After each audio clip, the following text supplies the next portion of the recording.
하나님의 말씀 같이 보겠습니다. 에스더 4장 15절에서 17절 말씀입니다.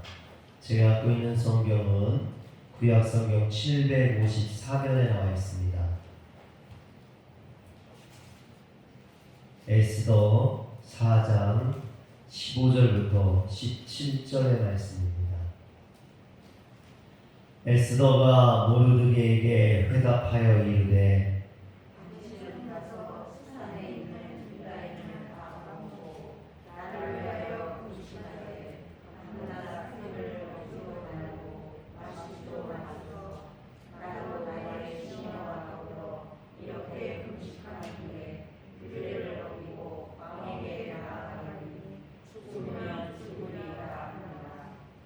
모르드게가 가서 에스더가 명령한 대로 다 행하니라.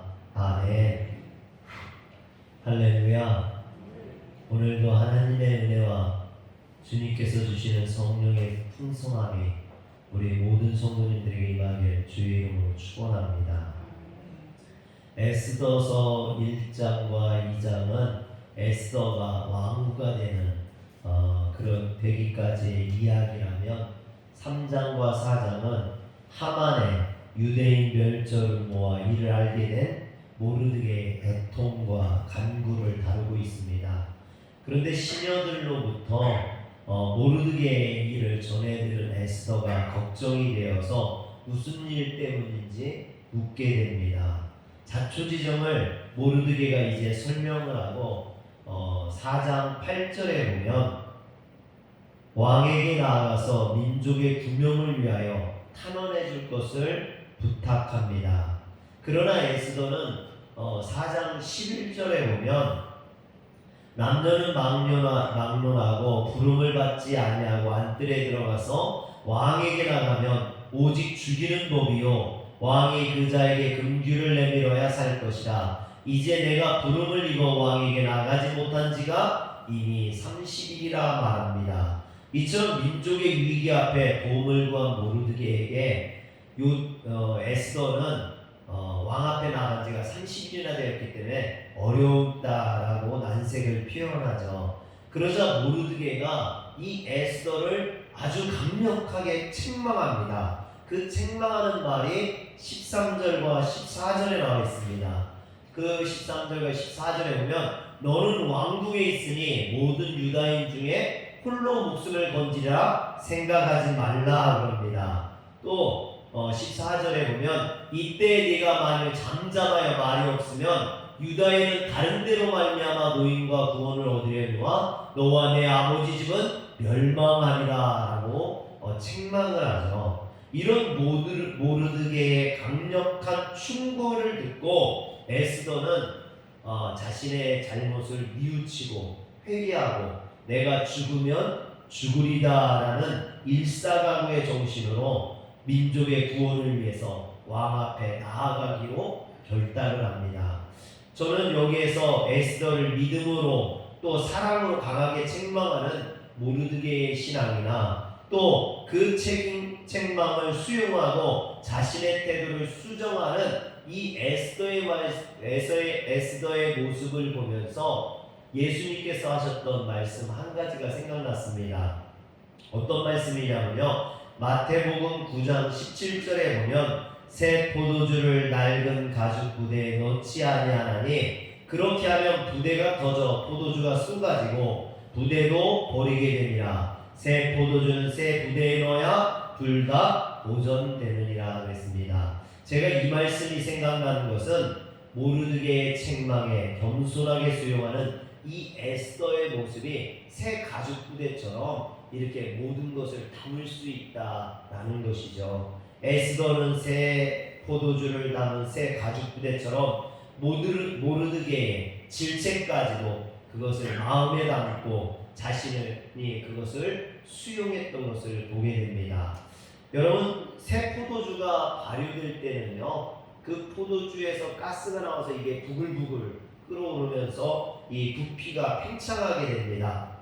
그런데 그때 당시에 이 포도주를 담는 용기는 소나 양의 가죽으로 만든 가죽 부대를 사용했는데 이 새 가죽 부대는 포도주가 부피가 불어날 때 가죽 부대도 늘어나서 그 포도주를 안전하게 이렇게 담아줄 수 있다라는 거죠. 근데 문제는 이 가죽 부대가 오래되고 낡으면은 이것이 경직되어서 포도주가 늘어날 때 늘어나지 못해서 결국은 터지게 되고 만다라는 것입니다. 그래서 새 포도주는 새 가죽 부대에 담아야 된다라고 이야기를 하는 거죠. 그런데 주님이 이런 포도주와 가죽 부대에 대한 비유를 왜 설명하시는가, 그 이유를 보면 마태복음 9장에 보면 예수님께서 세례 마태의 집에서 음식을 드실 때 많은 죄인들과 함께 계셨는데 이것을 본 바리새인들이 예수님의 제자들에게 마태복음 9장 11절에 보면 너희 선생은 세리와 죄인들과 함께 왜 잡수시냐고 따지고 항의한 겁니다. 예수님은 죄인들도 세리 마태도 새 포도주를 담은 새 가죽 부대처럼 그들을 다 수용하고 담았죠. 그런데 바리새인들은 그 죄인들을 수용할 수 없는 거예요. 그들은 마치 낡은 가죽 부대처럼 죄인들을 담을 수 있는 그런 그릇이 못됨을 이야기하고 있는 거죠. 또 당시 경건하다고 자부했던 세례 요한의 제자들도 마태복음 9장 14절에 보면 예수님에게 우리와 바리새인들은 금식을 하는데 어찌하여 당신의 제자들은 금식하지 아니하나이까라고 따지는 것을 보게 됩니다. 이는 예수님에게 죄인들하고 식사할 것이 아니라 금식이나 하라고 책망한 겁니다. 여러분, 하나님의 사랑이 뭡니까? 하나님의 사랑은 죄인들도 세리들도 그들을 보듬어주고 감싸주고 그들을 받아들이는 거예요. 그게 하나님의 뜻입니다. 예수님 그 하나님의 뜻에 따라서 이처럼 죄인들을 수용하고 받아들이는 새 가죽 부대가 된 거예요. 그런데 세례 요한의 제자들도, 경건하다고 하는 세례 요한의 제자들도, 성경에 대해서 누구보다 잘한다고 하는 바리새인들도 하나님의 말씀을 잘 지킨다고 하면서 금식을 하면서 하나님의 뜻을 따라 죄인들을 받아들이지, 사람을 수용하지는 못했다라는 것이죠. 이런 모습을 마치 낡은 가죽 부대와 같다라고 이야기하시는 겁니다. 구약 성경에 보면 요나라는 인물이 나오죠. 하나님께서는 새 가죽 부대처럼 니느웨 사람들을 불쌍히 여기시고 그들을 구원하기 위해서 요나에게 죄악으로 가득한 니느웨로 가서 하나님의 심판을 선포하고 그들로 회개함으로 구원을 얻게 하라고 하셨습니다. 그런데 요나는요, 마치 낡은 가죽 부대처럼 그들을 수용할 수가 없는 거죠. 그래서 죄인된 니느웨 사람들은 구원받아서는 안 된다고 이런 경직된 생각을 가지고 있었던 겁니다. 그래서 니느웨로 가라는 하나님의 말씀을 따르지 아니하고 그 반대인 다시스로 가는 배를 타게 되죠. 그랬다가 풍랑을 만나게 되고 또 그 풍랑이 있는 바다에 던져지게 되고 물고기 뱃속에 들어가서야 겨우 하나님의 뜻을 깨닫고 그 낡은 가죽 부대를 버리고 새 가죽 부대와 같이 그런 새 마음을 가지게 되는 겁니다. 이런 요나의 모습, 여러분, 그런데 이런 요나의 모습이 혹시 우리의 모습은 아닌가? 여러분, 우리도 다른 사람들을 받아들이고 그 사람들을 감싸주고 예수님처럼 수용하고 있습니까? 아니면 바리새인이나 요나나 또는 세례 요한의 제자들처럼 그들을 책망하고 야단하고 다른 사람들의 잘못만을 꼬집어서 이야기하는, 질책하는 그런 사람입니까? 오늘 우리의 모습이 어떠냐는 거예요. 다른 사람들의 잘못을 보면서 그것을 이야기하고 책망하기만 바쁘지 정말 그 사람들을 감싸주고 받아들이지 못하고 있지는 않느냐는 거죠. 사랑하는 성도 여러분, 그런 모습에서 우리는 낡은 가죽 부대, 그런 모습입니다.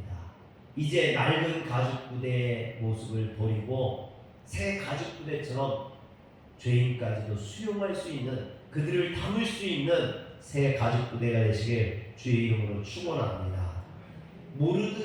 질책으로 에스더는 그 낡은 가죽 부대를 버리고 새 가죽 부대처럼 그들을 수용하게 되었다는 거죠. 그런데 이처럼 에스더가 생각의 경직을 풀고 친축성을 가지고 나아간다면 그러면 그런 사람들에게는 어떤 은혜가 임하게 될까요? 오늘 에스더를 통해서 오늘 우리는 그것을 살펴보면서 함께 은혜를 나누고자 합니다. 첫 번째로 함께하는 정신을 구현할 수 있게 됩니다. 오늘 말씀 16절에 보면 당신은 가서 수산에 있는 유대인들을 다 모으고 나를 위하여 금식하되 밤낮 3일을 먹지도 말고 마시지도 마소서 했습니다. 모르드게의 질책으로 생각의 경직을 푼 에스더가 첫 번째로 깨달은 것은 나 혼자 잘 살고 나 혼자 먹고 나 혼자 살아서는 안 되겠구나 이런 것이었다라는 거죠. 그래서 자신의 주변을 둘러보게 되는 겁니다. 그랬더니 나를 사랑으로 책망하는 모르드게도 있고 나와 함께 기도해주는 시녀들도 있고 또 나와 운명을 같이 하는 내 민족과 백성들도 있다라는 것을 깨닫게 되는 겁니다. 사랑하는 성도 여러분, 때로 우리는 어려움을 당하거나 고난을 당할 때 나 혼자 있다라고 느낄 때가 많거든요. 근데 옆에를 둘러보세요. 나 혼자가 절대 아닙니다. 우리 옆에 성도들이 함께 있는 줄 믿으시길 바랍니다. 우리 옆에 사람을 보면서 나와 함께 해주셔서 감사합니다 한번 해봅시다. 나와 함께 해주셔서 감사합니다. 나와 함께 해주셔서 감사합니다. 여러분, 혼자라면 얼마나 외롭고 힘들고 쓸쓸하겠습니까? 근데 나 혼자 하는 게 아니에요. 분명히 나와 함께 같이 해주는 사람이 있다라는 거죠.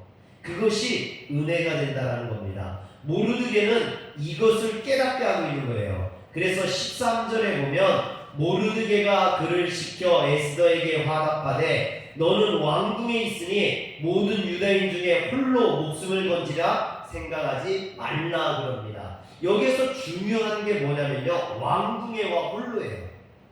너는 왕궁에 혼자 있다는 거죠. 지금 유대 백성들은 어떻습니까? 지금 모르드게는 어떻습니까? 유대 민족들이 하만의 음모로 다 죽을 고비를 당하고 있는 거죠. 이것 때문에 모르드게는 붉은 베옷을 입고 죄를 뒤집어 쓰고 대성통곡하며 고통스러워하고 있습니다. 근데 에스더는 왕궁에서 혼자 잘 먹고 잘 살고 있는 거죠. 그래서는 안 된다는 겁니다. 네 주변을 둘러보라는 거예요. 네 민족을 둘러보라는 겁니다. 사랑하는 성도 여러분, 오늘 우리 화려한교회가 주변을 좀 둘러볼 수 있는 교회가 되기를 원합니다. 주변의 어려운 이웃들, 정말 고난당하고 있는 성도들을 둘러보고 그들을 보듬어 줄 수 있는, 그들을 향해서 마음을 열 수 있는 교회, 그것이 진정한 하나님의 교회라는 거죠. 교회는, 성도는 이와 같이 주변을 둘러볼 수 있는 사람이라는 겁니다. 그런데 이런 모르드게의 충고를 받은 에스더가요, 4장 16절에 보면 나도 나의 시녀와 더불어 이렇게 금식한 후에 그랬어요. 여러분, 여기에 보면은 어떤 말이 나오냐면 나도 나의 시녀와 더불어, 더불어라는 말이 나와요. 그 전까지는 홀로 그랬거든요. 홀로 나 혼자 있다고 생각했던 이 에스더가 이제는 혼자가 아니라 더불어라는 생각을 한다는 거죠. 사랑하는 성도 여러분, 이것이 바로 함께하는 기쁨입니다. 더불어의 기쁨이죠. 누가복음 15장에 보면 잃어버린 것에 대한 세 가지 비유가 나와요.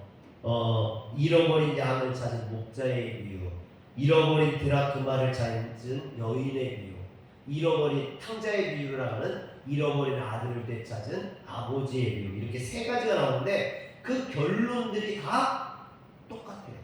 결론이 다 똑같습니다. 그래서 처음 나오는 잃어버린 양을 찾은 목자의 비유의 결론을 보면 누가복음 15장 5절과 6절, 먼저 5절을 보면요, 또 찾아낸즉 즐거워 어깨에 메고 집에 와서 그 벗과 이웃을 불러 모으고 말하되 나와 함께 즐기자, 나의 잃은 양을 찾아내었노라 하리라 하겠습니다. 여기서 결론이 뭐냐면 나와 함께 한번 따라합시다. 나와 함께 즐기자. 나와 함께 즐기자. 여러분 신앙생활은 함께 즐기는 거예요. 여러분들이 저와 같이 신앙생활하면서 함께 천국을 누리시고 여러분들이 복을 즐기시길 주의 이름으로 축원합니다. 두 번째 비유가 잃어버린 드라크마를 찾은 여인의 비유예요. 근데 그 결론이 누가복음 15장 9절에 나옵니다. 또 찾아낸즉 법과 이웃을 불러 모고 말하되 나와 함께 즐기자. 여러분 여기서도 똑같이 나와요. 토시 하나 틀리지 않습니다. 나와 함께 즐기자. 한번 따라합시다. 나와 함께 즐기자. 나와 함께 즐기자. 마지막으로 나온 것이 잃어버린 아들을 찾은 아버지의 비유예요. 집 나간 탕자가 돌아오자 아버지가 그 아들을 매우 기뻐하죠. 그러면서 씻기고 살찐 송아지를 잡아서 잔치를 베풀고 주변의 이웃들을 초청해서 함께 즐거워하는 것을 보게 됩니다. 이처럼 잃어버린 것을 찾은 세 가지 비유에 담긴 주제는요 다 똑같아요. 함께 즐기자는 겁니다. 즉 신앙생활은 더불어 함께 즐거워하는 거예요. 여러분 신앙생활이 다른 게 아니에요. 신앙생활은 무슨 이단들처럼 막 그런 어떤 맹목적인 신앙을 가지고 막 그러는 게 아니에요. 신앙생활은 함께 더불어 즐거워하는 거, 함께 기뻐하고 함께 즐거워하고 우리 화려교회가 우리 성도님들이 즐거워하는 교회가 됐으면 좋겠어요. 신앙생활하면서 행복했으면 좋겠어요. 근데 나 혼자 행복하면 안 되겠죠. 다른 사람은 다 시중이고 나는 왕이고 나를 위해서 다 준비해주고 그게 아니라 여러분 내가 더불어서 함께 섬기고 봉사하면서 그 속에서 우리가 함께 즐거워하고 웃고 긴장하면서 막 웃고 떠들면서 함께하는 거 그런 것들이 여러분 신앙생활이라는 겁니다. 당시 한 드라크마 이 한 드라크마는요 노동자가 하루 일해서 벌 수 있는 돈이에요.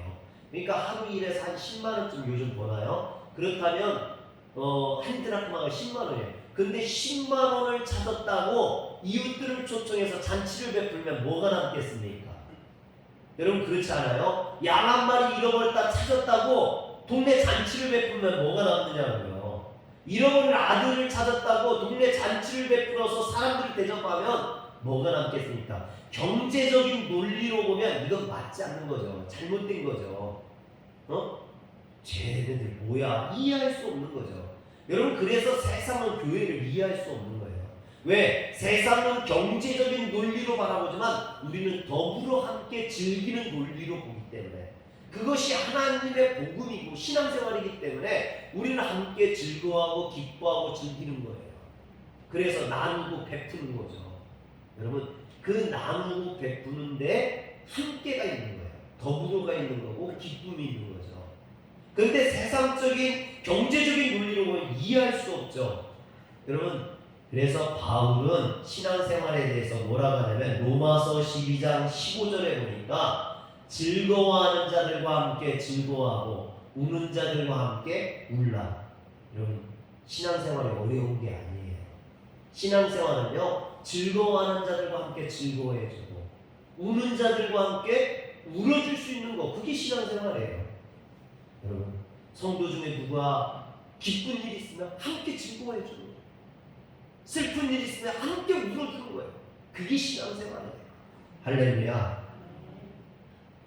신앙생활이 기브앤테이크가 아니에요. 네가 나를 하나 주면 나도 하나 너를 주고 네가 나를 안 주면 나도 너 안 줘.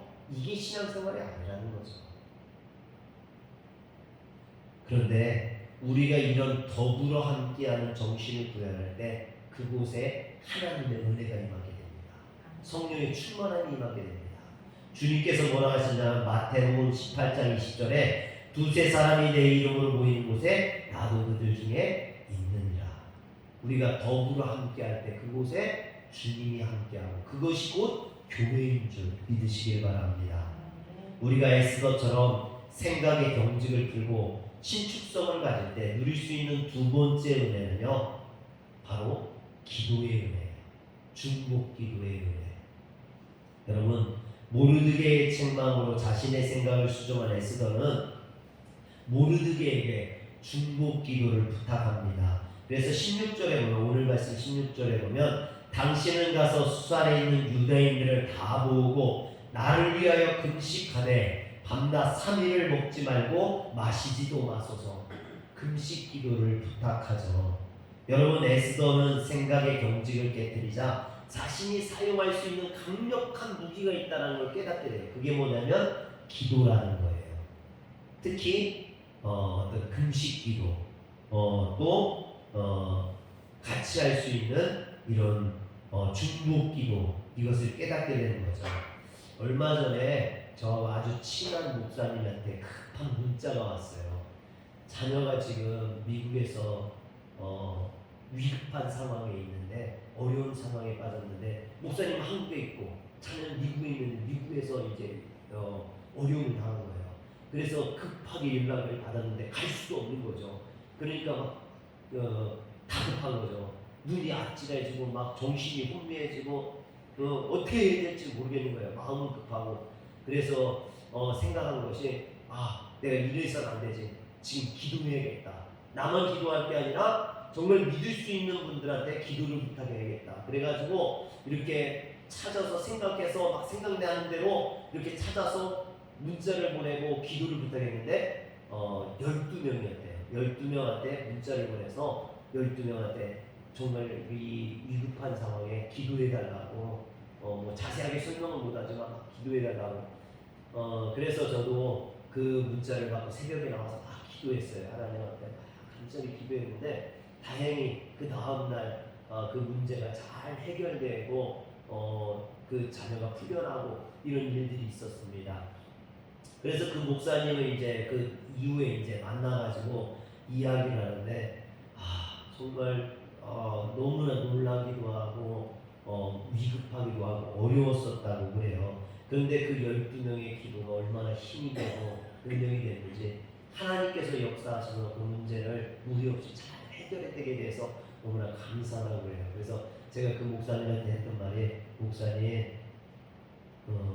고생하셨는데, 목사님 너무 어려워하셨는데 목사님은 성공하셨어요. 그랬더니 왜 성공했냐. 그래서 제가 어려울 때 기도 부탁을 할 수 있는 12명이 있다는 거, 그것은 인생에 성공하는 겁니다. 사랑하는 성도 여러분, 12명이 아니라 나를 위해 금식 기도해 줄 수 있는 사람, 나를 위해 묻지도 따지지도 않고 기도해 줄 수 있는 사람 3명만 있으면 여러분들의 인생은 성공한 인생이에요. 할렐루야. 여러분들이 어려움 당할 때, 정말 힘들 때 여기 있는 주의 종에게 부탁하세요. 그러면 제가 모르드게처럼 3일 동안 먹지도 마시지도 않고 기도해 드릴 테니까 걱정하지 말고 기도 부탁하시길 바랍니다. 뭐 그렇다고 목사님 나 로또 샀는데 나 로또 되게 3일 동안 금식 기도해 주세요. 그러면 안 되고, 그런 거 기도해 달라고 하면 안 되고, 여러분 정말 어려움이 있을 때, 힘든 일이 있을 때 기도 부탁을 하신다면 저뿐만 아니라 우리 장로님들도 또 우리 교회가 함께 기도할 줄 믿으시길 바랍니다. 나를 위해 기도해 줄 수 있는 사람, 나와 함께 중보해 줄 수 있는 사람이 있다는 것이 얼마나 큰 능력이고 힘인지 모릅니다. 제가 온양에 첫 목회 나갔을 때요, 그때 초등학교 1학년이었던 아이가 자라가지고 재작년에 이제 결혼해서 사모가 됐어요. 근데 사모가 되기 전에 저를 찾아와가지고 저한테, 목사님 내가 앞으로 사모가 되고 목회를 해야 되는데 어떻게 목회를 할지 모르겠다고 조언 좀 해달라고 그래요. 근데 그 말을 듣는데 제가 어떤 생각이 나냐면, 제가 그 첫 목회를 나가가지고 막 교인들도 없고 어렵고 막 전도가 잘 안 되고 막 너무 힘들고 어려워가지고 지방에 있는 어른 목사님을 찾아갔어요. 도구제일교회 김관수 목사님을 찾아가가지고 그 목사님한테 제가 부탁을 했어요. 목사님, 목회가 너무 어려워요. 도대체 목회를 어떻게 해야 됩니까? 목회를 어떻게 해야 됩니까? 그랬더니 그 목사님이 저에게 주신 말씀이 그때 당시에 디모데전서 2장 1절이에요. 그러므로 내가 첫째로 권하노니 모든 사람을 위하여 간구와 기도와 도구와 감사를 하네. 그러면서 하시는 말씀이, 이전도사 기도해야 돼. 기도밖에는 없어. 그러시는 거예요.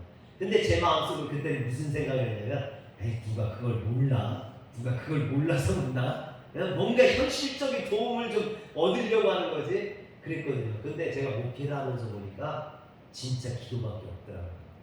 여러분, 똑똑해서 나의 그 똑똑한 것으로 하는 거 한계가 있어요.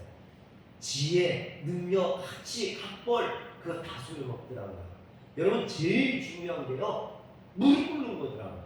하나님 앞에 무릎 꿇고 하나님 앞에 기도하는 데서 역사가 일어나고 능력이 나오고, 거기에서 뭐가 되어지지? 내 능력 가지고, 목회자가 어떤 그 지식 가지고 아니에요. 여러분, 우리 신앙생활이 마찬가지예요. 신앙생활이 기도해서 되는 거지, 여러분, 무슨 내 지식 가지고 내 철학 가지고 되는 게 아니라는 거예요. 할렐루야. 그래서 그 사모가 되겠다고 찾아온 그 제자한테 제가 똑같은 얘기를 했어요. 기도해. 기도밖에 없어. 여러분, 기도밖에 없어요. 기도가 가장 중요한 줄 믿으시길 바랍니다. 사실 이 디모데 전후서는요, 바울이 디모데 아들과 같은 그 디모데한테 목회에 대해서 이렇게 설명하는, 어떻게 보면 목회 수업이라고 할 수 있어요. 목회 수업에 대해서 설명을 하는데, 디모데전서 1장은 인사 말씀이고요. 디모데전서 2장부터가 목회는 이런 것이다, 목회는 이렇게 해야 된다라는 것을 설명하는 거예요. 근데 그 설명하는 첫 번째 2장 1절 첫 번째 말이 간구와 기도와 도구와 감사를 하라는 거예요. 근데 이 간구와 기도와 도구와 감사라는 말이 다 따지고 보면, 원어로 보면 다 하나예요. 뭐냐면 기도예요. 기도. 즉 기도해라 이 말이에요. 기도해라. 그러면 왜 이렇게 기도해라 쉽게 말할 수 있는데 간구와 기도와 도구와 감사를 해라 이렇게 했느냐? 그것은 기도의 중요성을 이야기하기 위해서예요. 할렐루야. 사랑하는 성도 여러분, 바울은 지금 아들과 같은 디모데에게 목회에서 가장 중요한 건 기도라고 이야기해요. 저는 우리 성도님들에게 이렇게 이야기하고 싶어요. 우리 신앙생활에서 가장 중요한 것은 기도입니다. 기도하시기 바랍니다. 차병원의 차광렬 원장과 콜롬비아 의대 산부인과 로저리오 A 로고 과장이 공동 연구에서 발표한 기도와 임신 성공률이라는 그 연구 논문이 있어요. 기도와 임신 성공률, 기도와 임신의 그 어떤 연관관계를 조사한 거예요. 그래서 이 불임 있는 그 부부들, 이 불임 치료를 받는 부부들을 두 그룹으로 나눈 거예요. 그래서 한 그룹은 불임 치료를 받으면서 호주하고 캐나다, 미국에 있는 교회들에게 그들의 사진을 보내서 이들이 불임 치료를 받고 있는데 임신할 수 있도록 기도해 주세요 이렇게 한 거예요. 그리고 한 부류는 그냥 그런 기도 부탁을 안 하고 불임 치료만 받게 한 거예요. 근데 너무나 놀라운 결론이 나온 거예요. 이 불임 치료를 받으면서 기도했던 사람들의 임신율이 기도받지 않고 그냥 불임 치료만 받았던 사람들보다 몰등하게 높게 나오는 거예요. 거의 2배 이상이 나오는 거예요. 여러분, 그래서 그 차병원의 차광렬 원장이 이것을 발표할 때 뭐라고 했냐면, 연구 결과가 도저히 내가 믿기지가 않아서 이것을 발표해야 되나 오랫동안 고민을 했다는 거예요. 그런데 두 그룹의 임신율 차이가 너무나 컸기 때문에 이것을 무시할 수가 없어서 내가 발표하게 됐다라고 이야기를 해요. 사랑하는 성도 여러분, 기도하는 사람이 기도받지 않는 사람보다 훨씬 더 임신할 확률도 높다라는 거예요. 이런 기도의 조건은요, 여러 가지 예가 있죠. 미국의 수도인 워싱턴 DC에 살인사건이 너무 많이 나서 살인수도라는 그런 오명을 쓰고 있어요. 그런데 이 워싱턴 DC에서 기도운동이 일어났을 때, 너무나 놀라운 것은요, 이 기도운동이 일어났을 때 워싱턴 DC의 폭력범죄율이 60%가 떨어졌대요. 살인율이 50%가 떨어졌다는 거예요. 기도운동이 교회에서 일어났더니 이와 같은 역사가 일어나더라는 거죠. 아멘을 안 하는 거 보니까 믿어지지 않는 거죠. 에이, 목사님 무슨 기도한다고 임신이 되고 기도한다고 쓰니 범죄율이 떨어져. 근데 성경에 보면요, 기도에서 나타나는 기적과 이적과 역사가 얼마나 많이 나오는지 몰라요. 여러분, 기독교 2000년 역사 속에 이런 이야기들은 수도 없이 나와요. 기도함으로 달라지는 거, 기도함으로 역사가 일어나는 거. 여러분, 기도는 능력입니다. 우리 화려교회가 기도할 때 이 화려교회 능력의 역사가, 놀라운 축복의 역사가 나타나게 될 줄 믿으시길 바랍니다. 그러므로 우리 성도님들 안에, 가정에 우리 화려교회가 기도가 넘쳐나는 교회가 되시길 주의 이름으로 축원합니다. 세 번째로 우리가 생각의 경직을 풀고 신축성 있는 태도를 가질 때요, 시야가 넓어지는 은혜가 임하게 됩니다. 이사야 55장 9절에 보면 이는 하늘이 땅보다 높음 같이 내 길은 너희의 길보다 높으며 내 생각은 너희의 생각보다 높음이라고 했어요. 우리가 신앙생활하면서 깨달아야 되는 건요, 하나님의 뜻이에요. 내 시야로 바라보는 게 아니라 하나님의 시야, 더 높은, 우리보다 더 높으신 그 하나님의 시야로 바라보는 것. 그래서 예수님은 그 하나님의 시야로 세리도, 죄인들도 다 감싸주잖아요. 보듬어 주잖아요. 그런데 바리새인들은 하나님의 시야를 가지지 못하니까 자신의 경직된 시야로 죄인들을 정죄하고 예수님을 정죄하는 그런 시각을 갖게 되는 거거든요. 그래서 신앙생활은 우리보다 높으신 그 하나님의 시야를 갖는 겁니다. 굳어지고 경직된 자들이 되어 주님께 책만 맞는 것이 아니라 우리는 주님의 시야를 가지고 사랑하고 더불어 함께 할 수 있어야만 합니다. 그저 눈앞에 있는 것만 바라본다면요, 우리는 우리의 삶을 흔들릴 수밖에 없어요. 제가 저희 집사람 운전면허를 가르쳐 주는데요, 처음에 이렇게 하고 하더라고요. 이렇게 하는데 자꾸가 이렇게 왔다 갔다, 왜 자꾸 왔다 갔다 하냐고 제가 그랬더니요, 자기도 빨듯이 가고 싶은데 이상하게 왔다 갔다 한대. 그래서 부부싸움 할 뻔했어요. 야, 이거 가족끼리는 서로 이거 시켜줘서는 안 되겠구나. 그때 이제 깨달았죠. 여러분, 그런데 멀리 봐야 돼요. 이렇게 앞에만 보고 가니까 이렇게 흔들리거든요. 멀리 보면 흔들리지 않아요. 여러분, 그래서 교회나 십자가가 높은 데 있는 거예요. 멀리 보라고. 우리는 눈앞에 있는 이익만을 바라보는 게 아니라 저 멀리 있는 하나님 나라를 바라보고 천국을 바라보고 십자가를 바라보고 나아가는 사람들입니다.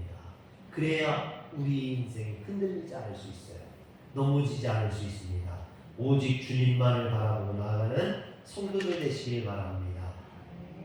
마지막으로 우리가 생각의 경직을 풀고 신축성을 가지고 나아갈 때 기도와 행동이 조화롭게 돼요.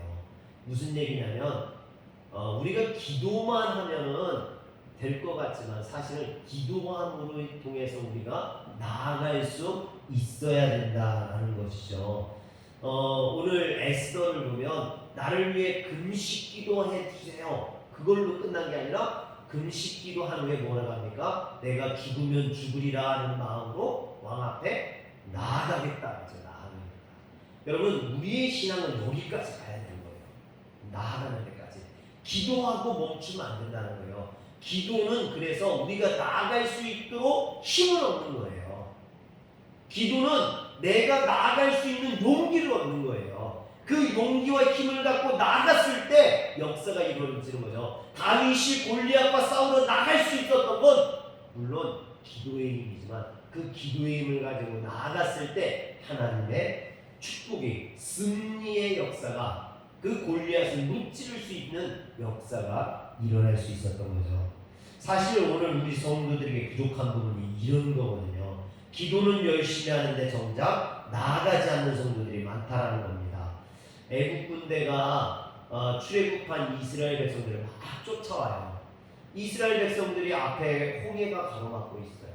뒤는 애국의 군사들이 막 쫓아와요. 이 진퇴양난에 빠지니까 그들이 어떻게 했냐면 하나님 앞에 울부짖었어요. 기도했어요. 그랬을 때 하나님께서 출애굽기 14장 15절에 보니까 뭐라고 말씀하시냐면 여호와께서 모세에게 이르시되 너는 어찌하여 내게 부르짖느냐 이스라엘 자손에게 명령하여 앞으로 나아가라. 할렐루야. 여러분, 대부분의 사람들은 기도는 우리가 하나님께 간구하는 것이라고 생각해서 이것 주세요, 저것 주세요, 또 주세요, 이런 것만 해요. 그런데 그게 아니에요. 진정한 기도는 우리가 하나님 앞에 나아갈 수 있는 거예요. 우리가 주님 앞에 나아갈 그 힘을 얻는 거예요. 에스더니처럼 민족의 위기 앞에서 왕 앞에 나아가 탄원하라는 모르드게의 말을 듣고 자신의 부족함, 자신의 연약함을 깨닫고 회개하고 자신의 마음을 고쳐잡고 하나님 앞에 나아가는 자가 됩니다. 왕 앞에 나아가는 자가 되죠. 사랑하는 성도 여러분, 오늘 주님 앞에 나아가는 성도들 되시길 바랍니다. 낡은 가죽 부대를 버리세요. 그러기 위해서는 경직된 마음, 고지식한 마음, 남을 이해하지 못하고 정죄하는 마음들을 버리시고 주님을 사랑하는 그 뜨거운 사랑의 마음으로 주님 앞에 나아갈 수 있는 성도들 되시길 주의 이름으로 축원합니다. 기도하겠습니다. 전능하신 하나님, 지금까지 우리가 너무나 경직되어 있었습니다. 신축성을 가지지 못하고 다른 사람들을 정죄하고 미워했습니다. 나 혼자 일을 한다는 생각에 늘 외롭고 쓸쓸했습니다. 내 주변을 돌보지 못하고 이웃들을 위해서 기도해 주지 못했습니다. 하나님, 이런 어리석은 우리의 모습을 오늘 깨뜨리게 하여 주옵소서. 에스더가 자신의 낡은 모습을 깨뜨리고 새롭게 된 것처럼 우리도 새로워지게 하여 주옵소서. 무엇보다도 기도하는 성도가 되게 하시고 기도했다면 이제는 나아가는 성도가 되게 하여 주시옵소서. 우리 주 예수님의 이름으로 기도합니다. 아멘.